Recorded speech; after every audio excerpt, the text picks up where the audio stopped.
HIV AIDS నియంత్రణ సంస్థ నివారణ నియంత్రణ చట్టం 2017 అనేది హెచ్ఐవి ఎయిడ్స్ బారిన పడిన ప్రభావితమైన వ్యక్తుల హక్కులను రక్షించే, ప్రోత్సహించే కేంద్ర చట్టం.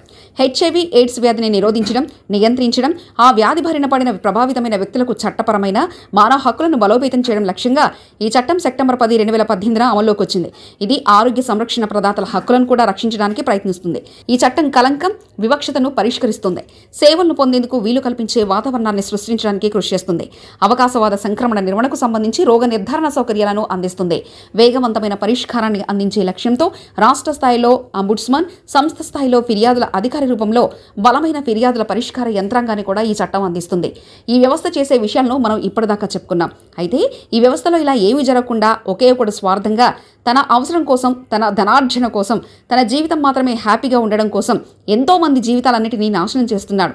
ఒక సమర్థవంతమైన లక్ష్యం తయారైన ఈ వ్యవస్థను పూర్తిగా నిర్వీర్యం చేస్తున్నాడు. అసలే ఎయిడ్స్తో చాలా మంది కుమిలిపోయి బాధితులుగా ఉంటారు. వారి జీవితాలను చక్కదిద్దడానికి ఈ వ్యవస్థ ఏర్పడింది. ఇలాంటి వ్యవస్థలో ఈ అక్రమార్కుడు డబ్బు కోసం ఎంతకైనా బరి తెగిస్తున్నాడట. ఈ వ్యవస్థలో పనిచేసే ఉద్యోగులందరే అతని టార్గెట్. ఆ ఉద్యోగుల్ని నానా రకాలుగా హింసించి ఆయన గత 10 ఏళ్లుగా పాతుకుపోతున్నాడట. ఉద్యోగులు పురుషులైతే వారందరికీ డబ్బులు వసూలు చేయమని వేధింపులు, ఉద్యోగులు మహిళలైతే ఇంకో రకంగా వేధింపులు, ఇలా అందరినీ టార్గెట్ చేస్తూ ఇప్పటికీ వ్యవస్థను కుళ్ళిపోయినట్లు చేసిన వ్యక్తిగా ఆయన ముద్రపడ్డారు. అక్షర శిల్పంకి నమస్కారం.